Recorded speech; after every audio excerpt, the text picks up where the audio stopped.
अहिंसा परमो धर्म की। आचार्य गुरुवर श्री कुंद कुंद भगवान की।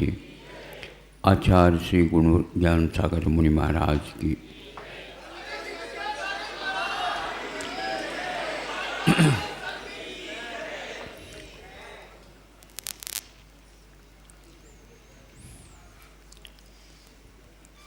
आज संयम के उपरांत तप की बारी आई है और उत्तम तप ये तो पहले से ही कहा गया। उत्तम तो पहले आवश्यक। तप तो बहुत लोग करते हैं किंतु उत्तम तप अपने आप में बहुत महत्व रखता है। एक गाथा या एक कारिका समझो, वो बहुत मार्मिक श्लोक है। पाषाणेषु यथा हेम दुग्ध मध्ये यथा घृतम काष्ठ मध्ये यथा वह्नि देह मध्ये तथा शिवः। ये बहुत ही मार्मिक है। सब लोगों को याद है कि पाषाण में स्वर्ण है। सब लोगों को देखने को भी उपलब्ध होता है। जो वस्तु देखने को उपलब्ध हो जाती फिर उसके लिए विशेष विश्वास करने की कोई आवश्यकता नहीं पड़ती। उसके लिए शपथ लेने की भी कोई आवश्यकता नहीं पड़ती।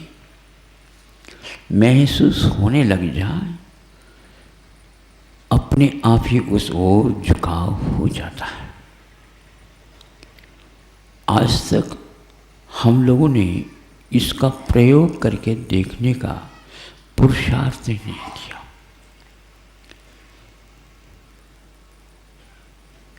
टेंटेटिव थिंकिंग मानता हूँ मैं। केवल जानना, विचार करना, चिंतन करना महत्वपूर्ण नहीं, प्रायोगिक होना चाहिए। ये प्रायोगिक वह है जिसके लिए हम सांड पर चढ़ाना पड़ता है। जिसके प्रयोग करते हैं, जो प्रयोग के योग्य है, उस वस्तु को खाली रखी नहीं जाती और तिलक लगा करके उसके ऊपर विश्वास नहीं किया जाता। विश्वास की भी एक हद होती है। विश्वास को भी एक सीमा होती है। आस्था के ऊपर आस्था बार बार आप कहते चले जाओ तो आस्था कहीं उड़ न जाए। कब तक आस्था रखें, कब तक धीरज रखें, कब तक प्रतीक्षा करें, कब तक उसके बारे में चिंतन करें। ये सब जितनी भी क्रियाएं हैं ये मन को संतुष्टि में बाधक हो जाते हैं। श्रद्धा कुछ समय के लिए तो होता, ये पक्का है, लेकिन बहुत ही जल्दी क्रिया की ओर यदि कदम उठते हैं अच्छा लगने लग जाता।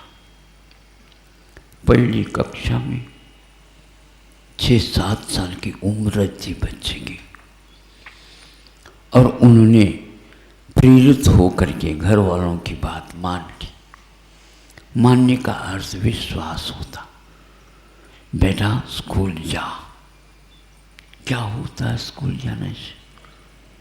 तो जा करके बैठ जा, सब होने लग जाएगा। क्या होने लग जाएगा? तो जाएगा तभी तो होगा। वाह! अब क्या विश्वास।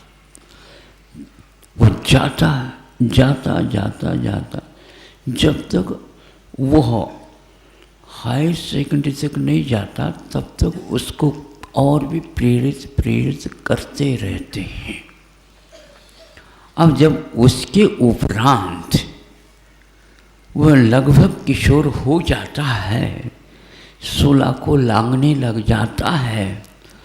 जब महाविद्यालय में उसके एडमिशन हो जाती, तब एक आध बार पिताजी कहते हैं, बेटा ऐसा कर ले, आज थोड़ी सी दुकान में बैठ जा, हम दुनिया हो करके आते।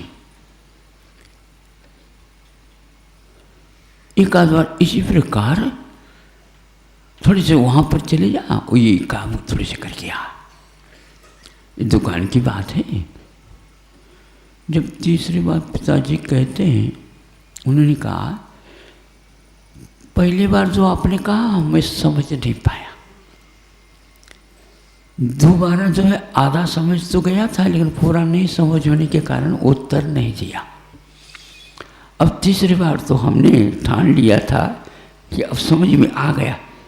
पिताजी ऐसा करो, यदि दुकान में बिठाना है या और कोई काम करना तो वहीं बिठा दो, अब कॉलेज में जो एडमिशन दिया ना उसको वापस ले लो। किसने उत्तर दिया? बेटे ने किया तो किसको? तो पिताजी को। सीधी बात, पिताजी को बात समझ में आ गई होगी। बेटा अब थ्योरेटिकल नहीं चाहता, महाविद्यालय में जब गया, और छोटा विद्यालय तो है ही नहीं, कल इससे का मतलब होता, वो तो महाविद्यालय में गया। अब महाविद्यालय में जाता है तो वह दूसरे के कहने से नहीं, कुछ अपना दिमाग लगाना प्रारंभ करता है। आप लोगों ने कोई दिमाग लगाना है? जब तक पिताजी तब तो दिमाग क्या लगाए।